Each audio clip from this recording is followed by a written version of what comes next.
ওকে যখন বুকে নিলাম কেমন জানি আপন আপন মনে হচ্ছিল। অনেককে সবকিছু বলে দেওয়া উচিত। হ্যাঁ, বাচ্চাটা তার আসল মা বাবার কোলে উঠতে পারছে না। এই বাচ্চাটার জন্য অনেক আর মেঘলা আলাদা হয়ে গেছে। মনে করো তোমার আর মেঘলার যে সন্তান মারা গেছে, সে যদি সত্যি সত্যি মারা না যায়, যদি ভুলেও কখনো জানতে পারে ওর সন্তান আপনার কাছে, তাহলে ও কাউকে ছাড়বে না। তোরা তো ভিক্ষা করতে আসছিস, টাকা না দিলে এখান থেকে যাবি। কোনো কথা নেই, বের হন। আমরা বাট পান না, তুমি মাইয়াটা ভালো না। সেই কখন থেকে আমাদের লোকে খারাপ ব্যবহার করতেছো। কি বললি? আমার সাথে বেয়াদবি করলি? বের হ এখান থেকে, বের হ। আম্মা,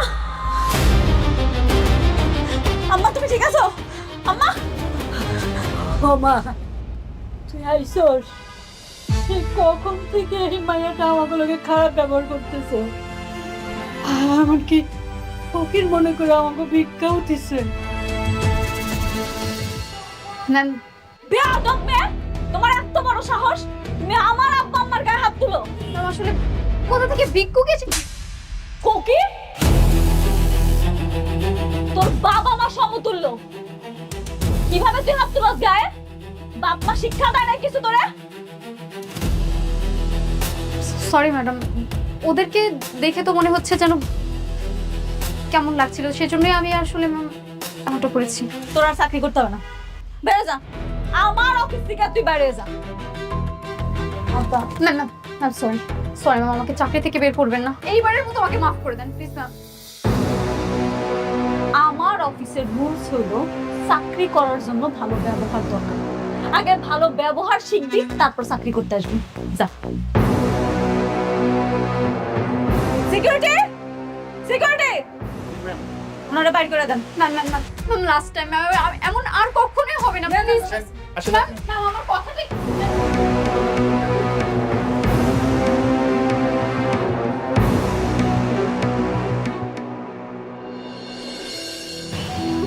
আম্মা, আব্বা, তোমরা আমারে মাফ করে দাও। আমি না সত্যি বুঝতে পারি নাই আমার অফিসে আসার পরে এরকম একটা অবস্থা তোমরা দেখা লাগবে। না রে মা, আমাকে তো চিনতে পারে নাই, মাপ তো আর কি আছে। হ্যাঁ, তারপরও সব দোষ আমারই। আচ্ছা ঠিক আছে, চলো আমরা কিছু ভাবুনি, আসো।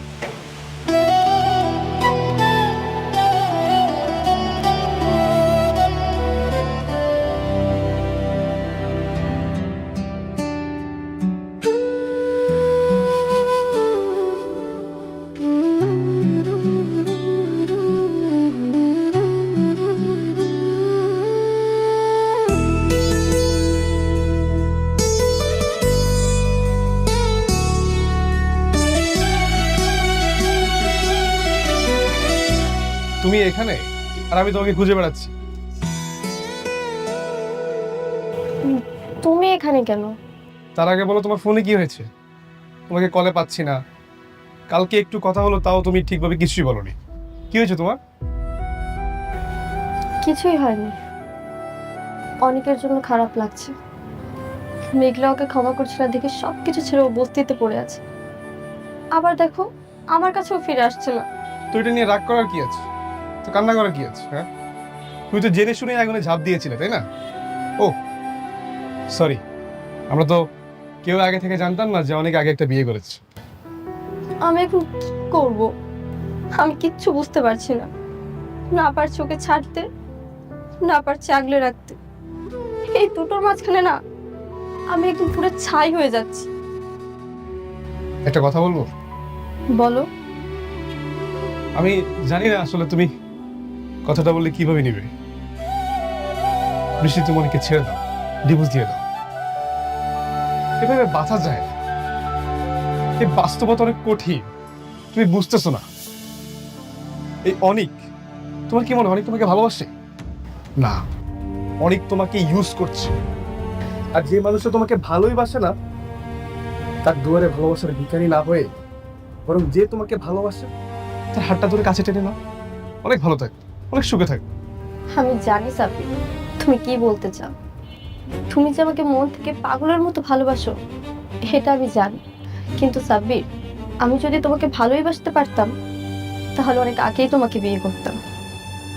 আমি শুধুমাত্র অনেককে ভালোবাসি, আর আমার মৃত্যুর আগ পর্যন্ত আমি শুধুমাত্র ওকেই ভালোবেসে যাব। ঠিক আছে, আমি না হয় তোমার জীবনের ওই রেল লাইনের দুটি সমান্তরাল রেখার মতো হয়ে থাকি, যারা এই শহর থেকে চলে যায় কিন্তু কখনো এক হতে পারে না, কখনো কেউ কাউকে স্পর্শ করতে পারে না। তোমার কথা আমার সবসময় মনে থাকবে। এটাই আমার বরং পাওয়া।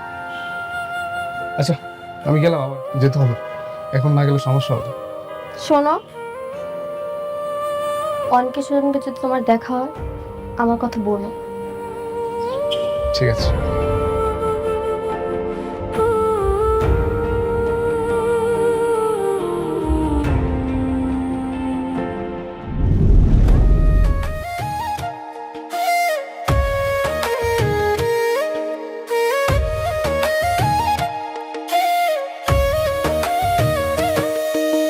ভাগ্যবনে পাইলাম তোমায়, ভাগ্যে তো আর রইলা না। দুঃখে আমার বুক ভেসে যায়, সুখের দেখা হইল না। তবু আমি তোমার আশায় কাঁদি দিবারাত রোজ। সুখে থেকো, ভালো থেকো গরি, ঘরের রাজপুত্রে। সুখে থেকো, ভালো থেকো গরি, ঘরের রাজপুত্রে।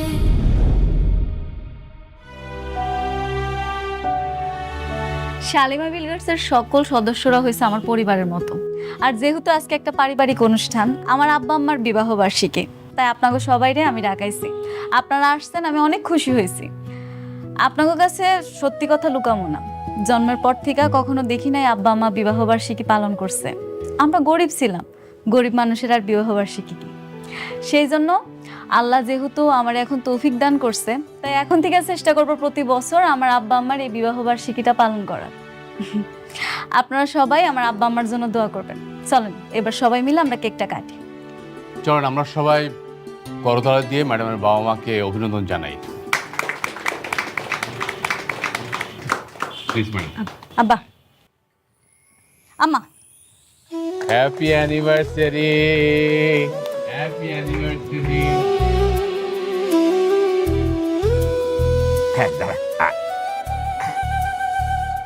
আরে অনিক সাহেব, আরে আসেন আসেন,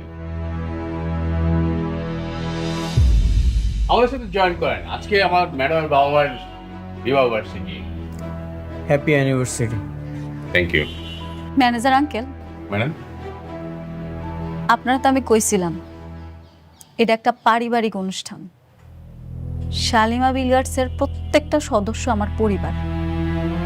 আমার আব্বা আম্মার এত বড় একটা দিনে আপনি বাইরের মানুষে কেমনে আমন্ত্রণ করলেন, একটা বড় জিজ্ঞেসও করলেন না?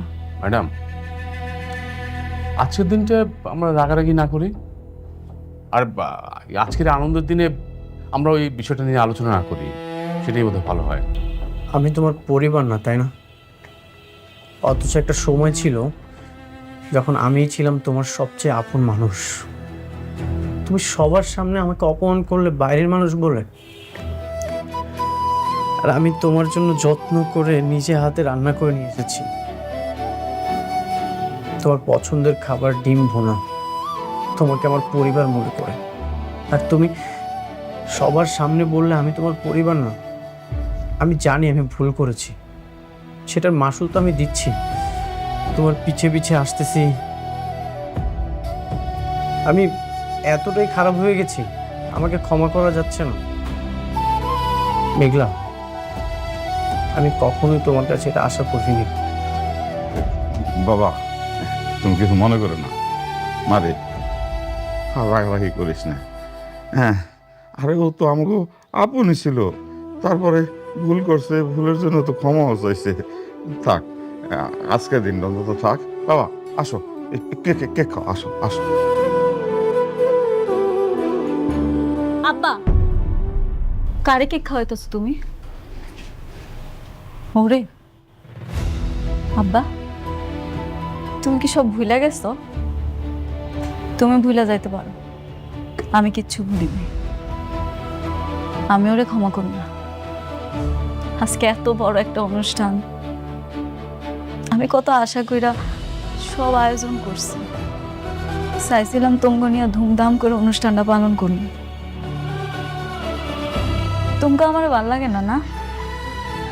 অরে কেক খাওয়াইতো মন চায়, অরে কেক খাওয়াইব তো খাওয়া, তোমরা অরে কেক খাও, আমি চলে যেতেছি, খাওয়া। তোমার এখান থেকে যেতে হবে।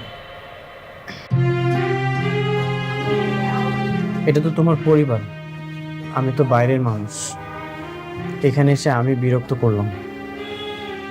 তোমার জন্য খুব যত্ন সহকারে তোমার পছন্দের খাবারটা রান্না করে নিয়ে এসেছিলাম। যদি ইচ্ছে হয় খেয়ে নিও।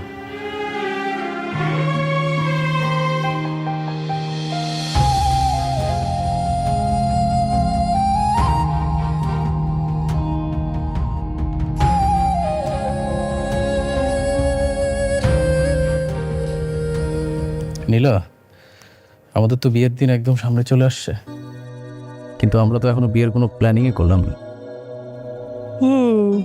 তুমি ঠিক বলছো। আমার বিয়েতে ভেবেছিলাম একটু ধুমধাম করে আয়োজন করব, মনটাই টানছে না। আচ্ছা তুমি কোনো টেনশন করো না, আমি আছি না, বিয়ের সব অ্যারেঞ্জমেন্ট আমি করবো। সব অ্যারেঞ্জমেন্ট আপনি করবেন মানে?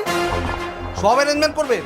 যখন দুঃখে পড়ছিলা তখন আমার মেয়ের হাত ধরে তো নদী পার হয়েছিল, মনে আছে? যখন বিপদ পার হয়ে গেছে মাঝিকার শালা হয়েছে, তাই? আপনারা কারা? এসব কথা কাকে বলছে? তোমার পাশে যে দাঁড়ায় আছে এই টাউটারে বলতেছি, এই রাতুলে বলতেছি। এই রাতুলের কথা ছিল আমার মেয়ের এসে বিয়ে করবে, সেটা সে না করে আমাদেরকে এই বাড়ি থেকে বের করে দিয়েছে। এই আপনি চিল্লাচ্ছেন কেন? আপনাদেরকে না আমি বলছি যে আপনারা আবার কখনো আর চোখের সামনে আসবেন না। কেন আসবো না? তুমি আমাকে লগে এত বড় একটা বেইমানি করতে পারলা? আর তোমার কথা মতো আমাকে আত্মীয় অনেক অনেকের সাথে বেইমানি করছি, আর সেই তুমি আমাকে রাস্তা ছেড়ে মারলা। শুনেন, আপনাদের কপাল ভালো যে আমি আপনাদেরকে পুলিশে দেয় নাই।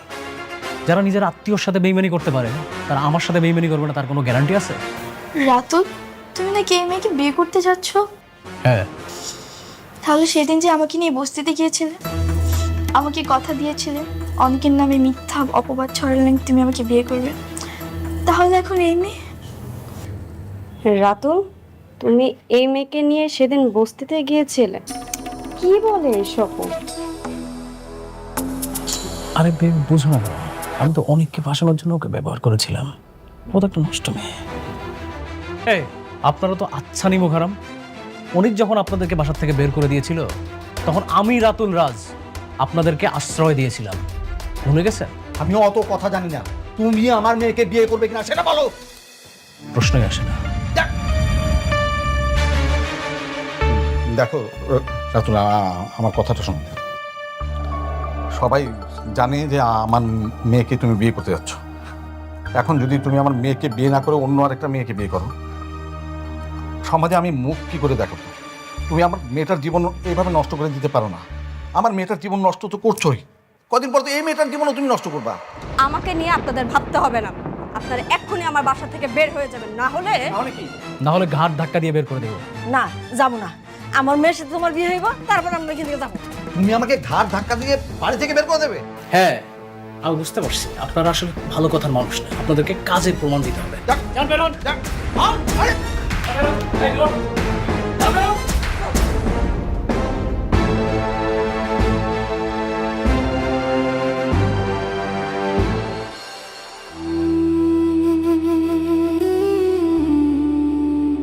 তুমি ওরে এই জায়গা থেকে যাইতে কও, নাহলে তুমি আমার মরা মুখটা পাবা।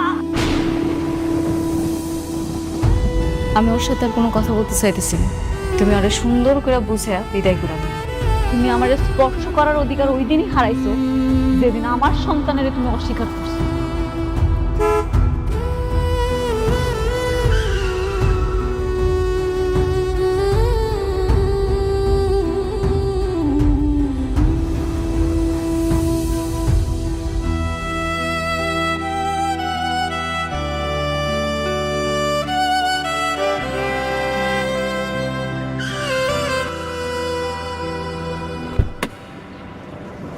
অনেক কি হয়েছে তোমার? তুমি এরকম পাগল মতো হাঁটছো কেন? আর একটু হলে তো গায়ে নিচে পড়তে তুমি। আমার না আসলে মারা যাওয়া উচিত। জীবনটা কেমন জানি, জীবন তো লাশ হয়ে গেছে। এর চেয়ে তো রাস্তার মাঝপথে শেষ হয়ে যাওয়াই ভালো। বেঁচে থাকার এই আজাব থেকে অন্তত মুক্তি পেতাম। অনেক, তুমি এসব কি বলছো? হ্যাঁ, তুমি একটা ছেলে মানুষ, তুমি এভাবে ভেঙে পড়লে হবে? হ্যাঁ হ্যাঁ, তুমি একটা ভুল করছো। তুমি মেঘলার কাছে কি মাপ চেয়ে নাও, তাহলে তো সে তোমাকে মাফ করে দেয়। মাফ করে দিলেই কি আর আমাদের সন্তান ফিরে আসবে? ফিরে আসবেন? মেঘলার চোখে ঘৃণা মুছে যাবে? মেঘলা এখন আর আমাকে মানুষ মনে করে না। ও এখন যেটা মনে করে জন্তু জানো। ও যখন আমাকে দেখে তখন আমাদের সন্তানের কথা ওর মনে পড়ে।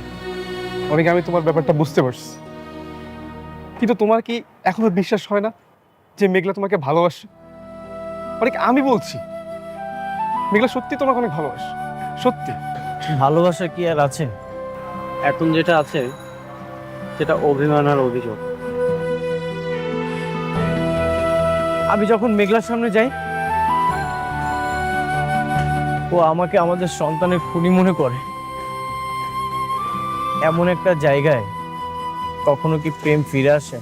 অনেক, তাই বলে তুমি এভাবে বস্তিতে পড়ে থাকবে? হ্যাঁ, এটা কি কোনো সমাধান হতে পারে? আর তুমি নিজের কি একটা অবস্থা করে ফেলছো? হ্যাঁ বলো। সমাধান তো এখন আর আমার হাতে নেই। আমার জীবনের সকল চাবিকাঠি, সব কিছু রাতুল চুরি করে নিয়ে নিয়েছে। এখন আর কিছুই নেই আমার। এখন শুধু অপরাধের ভারটাই বয়ে বেড়াচ্ছি। জানো সাব্বির, আমি যখন আয়নার দিকে তাকাই তখন না আমি আমাকে চিনতে পারি না। বারবার শুধু মনে হয় অনেক অনেক আগেই মারা গেছে। এখন শুধু জীবনটা লাস্টটা বয়ে বেড়াচ্ছি। দেখো অনেক, এসব পাগলামি ছাড়ো, চলো আমার সাথে চলো, আমি তোমাকে দিয়ে আসি, চলো।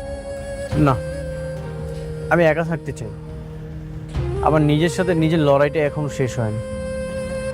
তুমি যাও।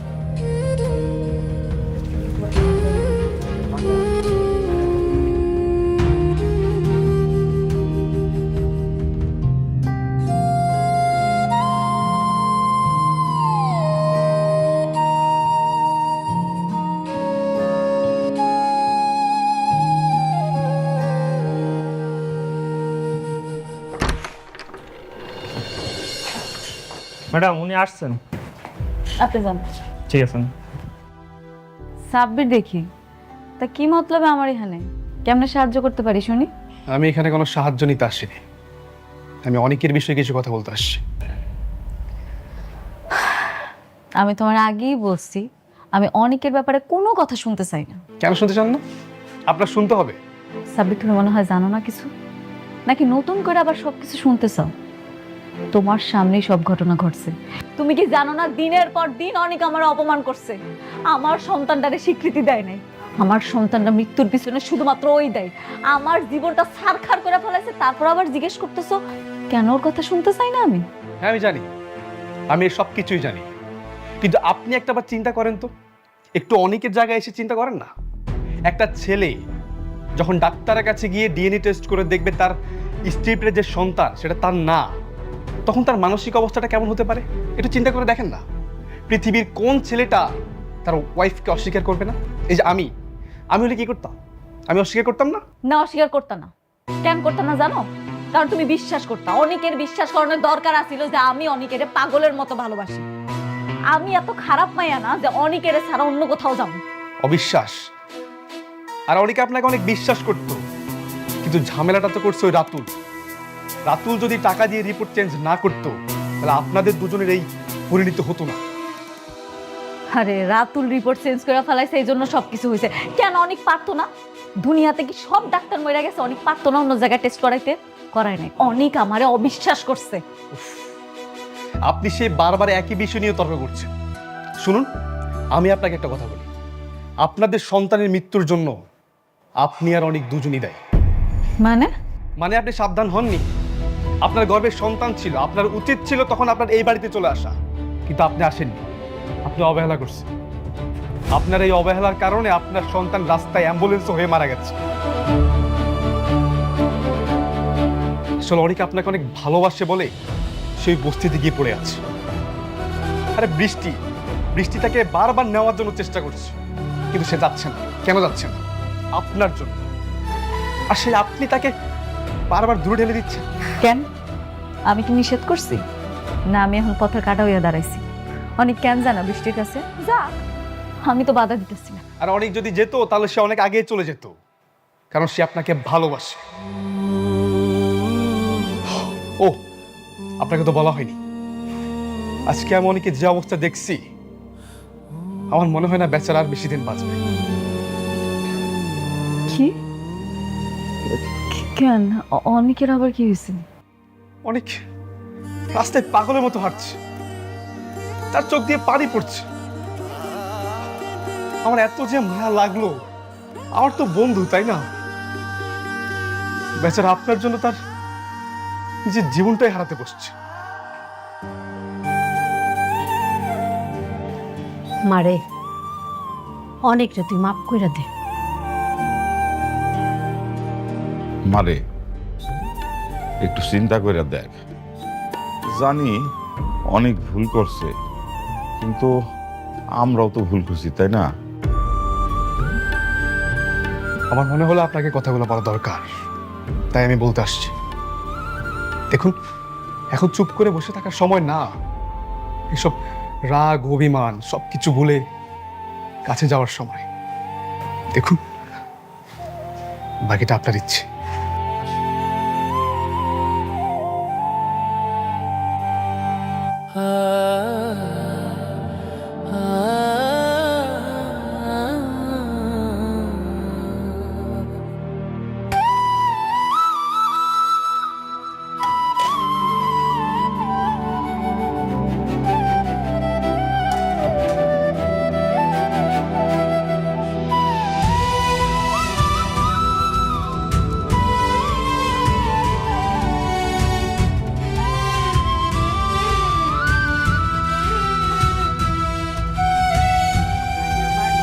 তুমি এখানে কেন আবার আসছো? তোমাকে কেন বলছি এই বস্তিতে আর কখনো আসবে না? কেন আসবো না? তুমি আমার হাজবেন্ড, তোমার উপর আমার অধিকার আছে। আমি এখানে বারবার আসবো। কেন বুঝতে পারছো না? আমার এই জীবনটা এখন অন্যরকম হয়ে গেছে। এই জীবনে আমি কোনোভাবেই তোমাকে জড়াতে চাই না। চাও না মানে? আমি কই যাব? আমি তোমাকে ছাড়া কোথাও যাব না। একটা কথা বলবো? বলো। তুমি আমাকে ডিভোর্স দিয়ে দাও।